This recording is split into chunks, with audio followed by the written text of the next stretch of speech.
Okay, so today we got an order for 1 pound of lavender liquid goat milk soap.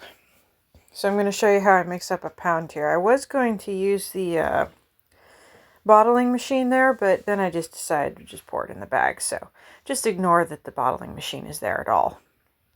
I always like to make sure I boil extra water than I actually need. And oops, I almost forgot my gloves there. This is because you lose a lot of water to the steam, even if you're using a lid on your pan. So everything needs to be pretty precise, or else you're going to end up with it being too thick or too thin.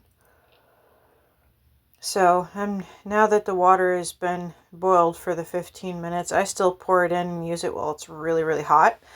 So for this section, I'm actually intentionally not wearing the gloves because yes, this water would burn me if I got it on my hands, but it would burn me way worse if it melted the gloves onto my skin. So I don't wear it when I'm doing this part for safety.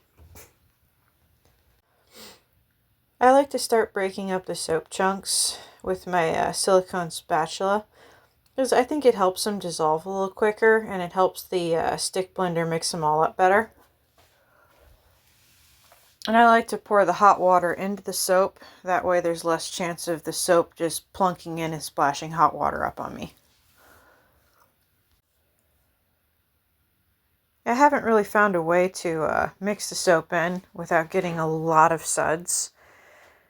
And the stick blender seems to be really effective at not splashing and mixing it in quickly.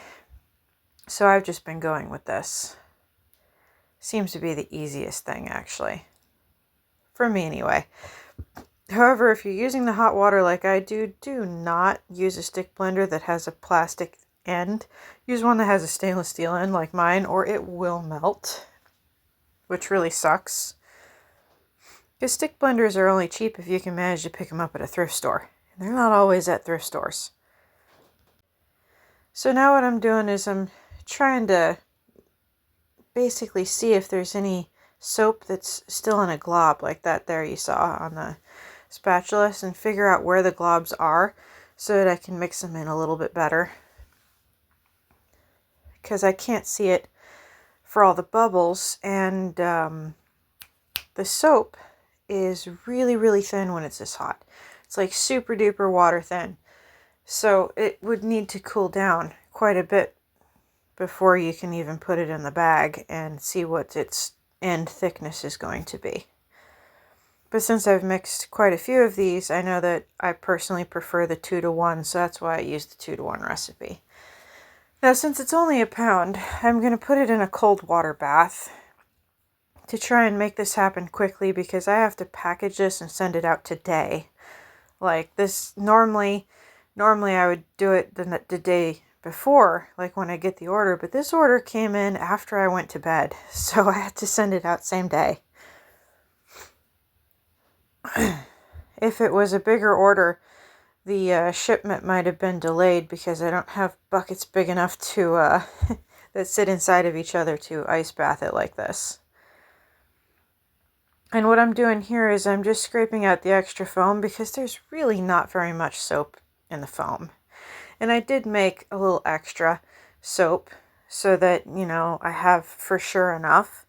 And I'm just checking to make sure that it's fully dissolved and that I like the thickness before I go and, you know, bag it and put the essential oil in.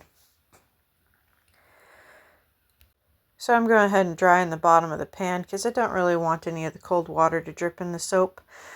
Because it's just, you know, regular tap water and it's not sterilized by boiling or anything. So I'm just going to put the whole mix in and then I'm going to weigh it and take out the extra. Because it was nearly like, what was it? It was like 5 ounces over. And I like to ship them maybe 2 ounces over. Just to be sure I cover the weight of the bag. That's why I weighed the bag before. I'm actually voicing over this a few days later, so I can't remember how much the bag weighed.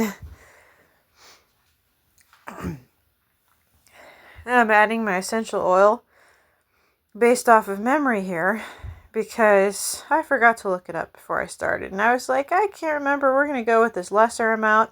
Then we're going to do the sniff test. And I was like, nope. My brain had it right the first time.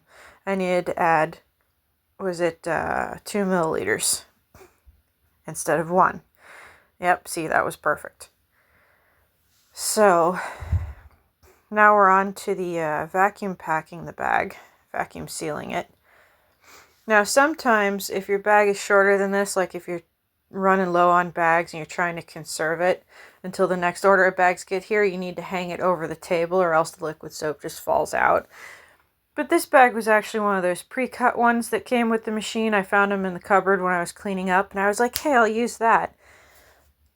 So even with a bigger bag, it's going to suck a little bit of soap out, just a smidge.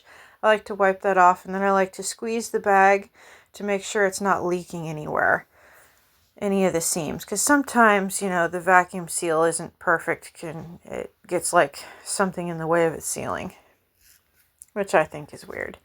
And then I just write on it with a marker what it is and what scent it is and how much it weighs, which, you know, 16 ounces is a pound. And there you go. I stick it in a bubble mailer, put it in a box, and send it on its way.